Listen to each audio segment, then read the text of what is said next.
I'm I Don't Use a Number, and today we're looking at Yugioh Zexal. Wait, it's pronounced zeal? Seriously? Alright, today we're looking at Yugioh Zeal. I can't be the only one who thinks Zexal sounds better, right?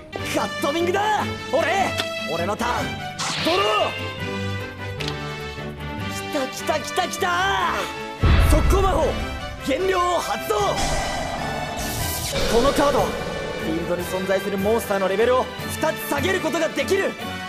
俺はドドドウォーリアーのレベルを6から4にする。レベル4のガガガマチタンとドドドウォーリアーをオーバーレイ。2体のモンスターでオーバーレイネットワークを構築。エクシーズ召喚来い。ナンバーズ39ゴーホープ。よし、見えたぞユーマ。勝利の方程式が。おお、もうホープでクリムゾンシャドウを攻撃。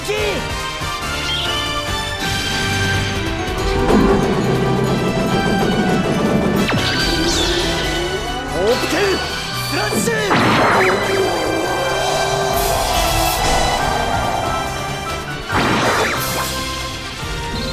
やったぜホープ。闇は閉じぬ。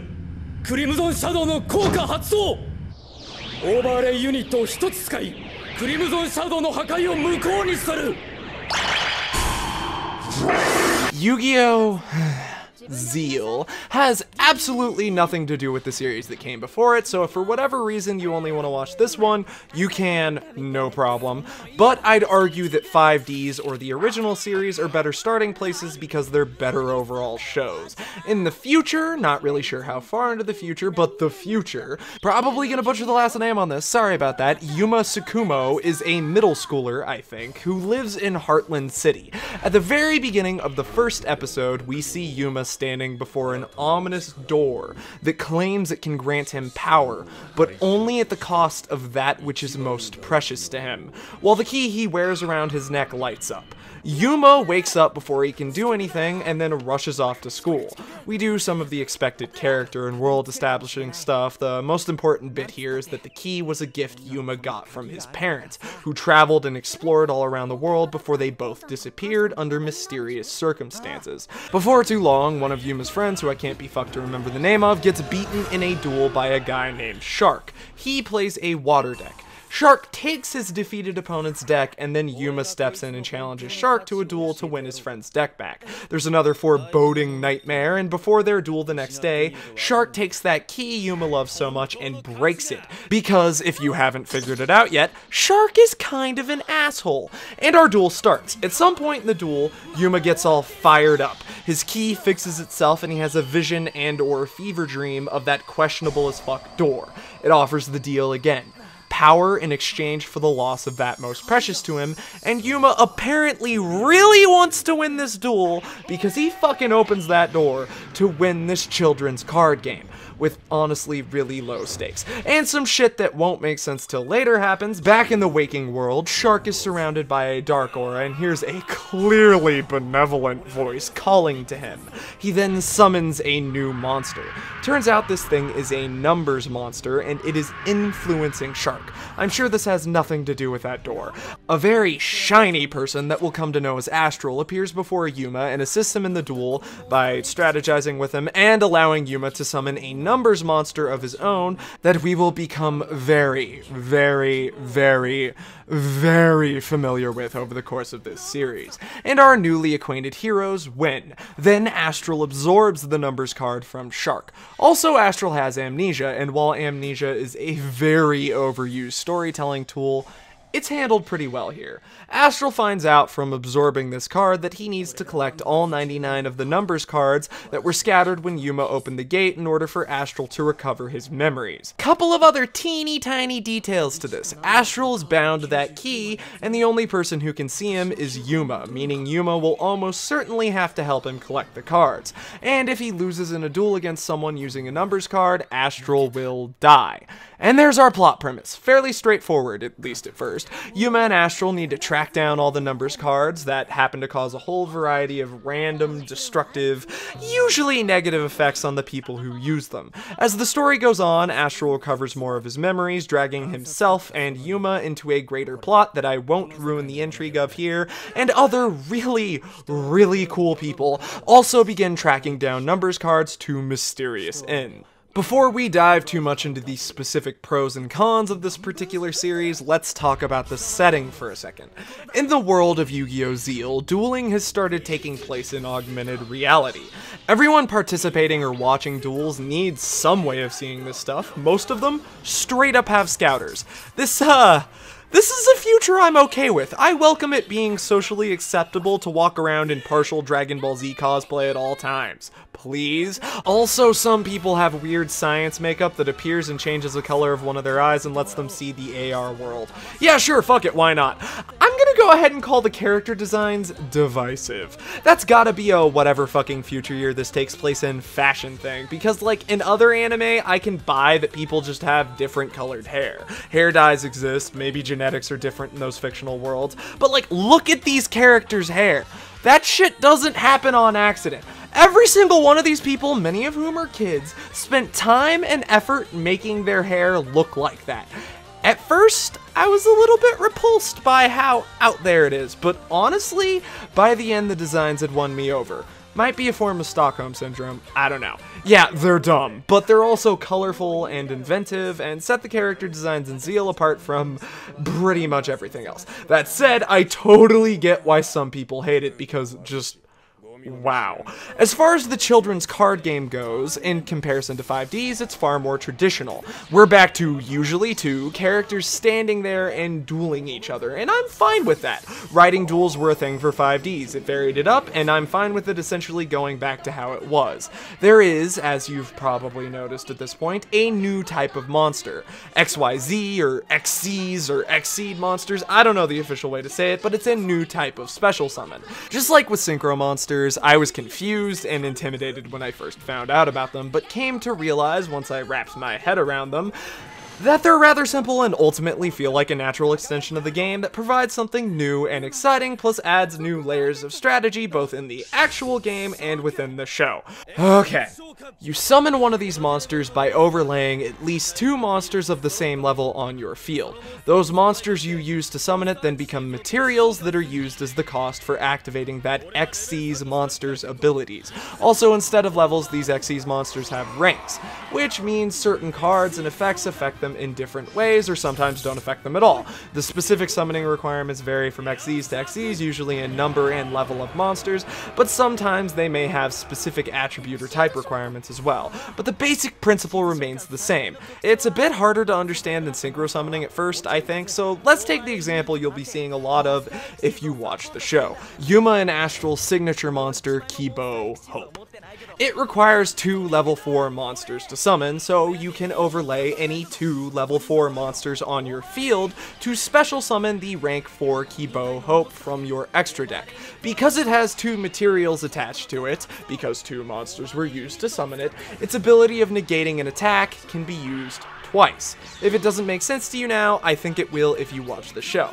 I think they're particularly interesting because unlike other special summon monsters, they have an additional requirement for using their abilities. While the anime shows floating orbs around the monster to indicate its materials, in the actual real-life physical card game, you have to place the monsters used as materials underneath the XC's monster and physically remove those cards as you pay the cost of the ability, and I just think that's really clever and neat from a gameplay and design perspective. It doesn't really have anything to do with the anime, but I think it's cool, and holy shit, that may be the single most nerdy thing I have ever obsessed over on this channel. I should probably get back to actually talking about the show. Before I tear into this too much, I just want to say that I do like Yu-Gi-Oh! Zeal, but it has problems. Quite a few of them, actually. The biggest problem Zeal suffers from has to do with pacing. It has a lot of stuff that could be classified as filler, except it isn't filler because this isn't based on a source material, and often stuff that happens in those episodes is important later down the line, but it really doesn't feel like it at the time. It's just that the plot doesn't necessarily move forward directly from those episodes, perhaps aside from Yuma and Astral collecting another numbers card, which then might trigger another memory, which is tied into the greater plot. Not all of those episodes are bad, most are at least kind of enjoyable on some level, with the exception of most of the World Duel Carnival preliminary duels and that stupid fucking roller coaster duel. But it feels like the show is just spinning its wheels in a lot of cases and is rather formulaic. It's a problem that's intrinsic to the plot setup, especially early on. It's designed to be a we have to deal with a new evil threat this episode, by dueling of course kind of thing. It just feels very Monster of the Week. I don't necessarily have a problem with Monster of the Week style storytelling, but the threat just doesn't feel very real from one-off duels against unimportant characters, because if Yuma and Astral lose to someone using a numbers card, Astral will fucking die. In the back of my head, I know that the protagonist is going to win almost every time in shows like this anyway, but this doesn't even provide the illusion of the possibility of defeat. It doesn't help that Yuma's dueling style is incredibly repetitive. It feels like the vast majority of duels are ended by him summoning Kibo Hope, or an upgraded form of it, and then maybe using its ability to negate attacks to negate his own attack. Fun fact, you can't do that in the actual card game. Then using a card that lets him attack with Kibo Hope again, but harder. All of the other Yu-Gi-Oh! Protagonists also have a signature monster, and I don't have the numbers to back this up, but it felt like Yuma relied on his signature monster way more often than the other protagonists from the very beginning of the show to the very end, which did not help with the repetitive nature of some parts of the show. And it's kind of weird, because he's constantly acquiring new cards, you know, the numbers, but he only uses a handful of them on comparatively rare occasions. Even in situations where he could and should summon one of them because it's a better strategic option, he doesn't. Him using all those cards to fit whatever situation he was in would have gone a long way to making those filler but not filler episodes less repetitive. Bit of a nitpick, but it bugged me, and this is my video so I can be petty. Yuma kinda sucks at duel monsters at the start of the show, and not like isn't good at complex strategy sucks, he's a bit of an idiot, that would make sense, but like doesn't know how to summon in defense mode sucks. I'll admit that it's cool to see Yuma grow into one of the world's best duelists over the course of the series, but seeing him suck so hard at the start is borderline painful to watch. Zeal is the 4th Yu-Gi-Oh! Series. By the time I had watched this, I had seen at least 400 episodes of Yu-Gi-Oh! And every other protagonist demonstrated at the very least a basic level of competency in regards to the mechanics of the game, so jumping back to Yuma not knowing dick about shit was jarring and at times annoying. A couple of smaller points. The background music was underwhelming in comparison to the other series. I either never noticed the music, or when I did notice, it was because of how generic it sounded. Not terrible, just meh. There was one notable exception, that being Kaito and Haruto's theme, which is phenomenal. Yuma's group of friends that aren't the main duelists involved in the plot are at best boring and at worst actively annoying, with the exception of Robin, but he's almost never there anyway, and those are the characters who are most often standing on the sideline commenting on whatever duel is taking place. It's usually fine, except for the episodes where these characters come to the forefront. Eventually, Yuma gets a special power, not going to show it because spoilers, but that power basically allows him to cheat. Just rubs me the wrong way a little bit. And finally, the very end of the show, like what happens after the final duel, pissed me off. It wouldn't have pissed me off as much if it wasn't the ending, but because nothing happened after that, or at the very least we as the audience didn't get to see anything after that, it bothered me. It didn't ruin everything prior to it in my opinion, but I thought it was a bad ending. No more, no less. Disappointing, I guess. Not gonna be more specific than that, and I don't feel like making a video about it specifically because I really wouldn't have that much to say beyond it just being bad and me not liking it, so that's that. On top of all these new and exciting problems, there's the problems that every other Yu-Gi-Oh! Series has suffered from. The one female character who should be very plot relevant gets shoved to the sidelines because of course she does, the final duel against the big bad is a dumb gimmick duel, and character deaths are not always a permanent thing. Now, despite all of these problems, like I said before, I like Yu-Gi-Oh! Zeal. A lot of the problems are temporary ones that don't affect the show as a whole, just specific episodes. Yuma eventually becomes a skilled duelist, the shallow monster, the weak type stuff is mostly only in the first half of the show. It doesn't go away entirely, but the context for the later ones makes them feel like they matter more and have more risk than none at all. Almost every recurring duelist that's meant to be actually competent is pretty fucking cool, which I think is more important than Yuma's shitty group of friends. When the actual plot comes to the forefront, it's great. It's probably the reason I walked away liking Zeal in the end. More so than in any other Yu-Gi-Oh series, the lines between good and evil aren't that clearly defined. A lot of the villains in Zeal do what they do for entirely justifiable reasons. I mean, there are also pure evil scumbags, but every antagonist has a clear motivation and goal that makes sense. And that even comes down to individual members of the final antagonist faction having goals that contradict one another. There are at times more factions than just the good guys and just the bad guys. And maybe sometimes the bad guys aren't so bad and the good guys aren't so good. It's well thought out and nuanced, which is a far cry from the typical evil, cause that's how they be, villains from Yu-Gi-Oh who want nothing more than world destruction and or domination. And as a natural extension of that, the major story beats are often as engaging as they are unpredictable. One of the characters in the show, Kaito, is probably my favorite character in the whole of Yu-Gi-Oh! He takes the character traits I love of Jack Atlas and Seto Kaiba and sort of mashes them together while providing a backstory and character arc that brought me to tears multiple times. It's one of those things where I could go on and on about why, but I would much rather you just experience all of that shit for yourself because I care about it so much.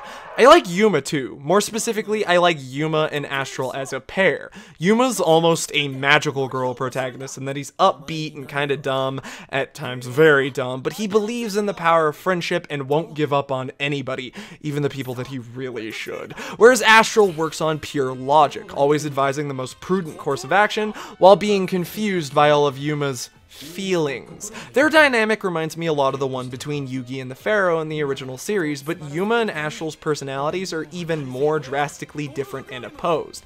And this time, the less competent of them is always in control of their actions in the duel, which is just a touch more interesting in my opinion. Their interactions were always a highlight, even in those filler but not filler episodes. Whether or not you can enjoy Yu-Gi-Oh! Zeal like I did ultimately comes down to a few things. Your personal tolerance and willingness to put up with mediocrity and at times outright awfulness to get to the good and great parts is probably the biggest determining factor.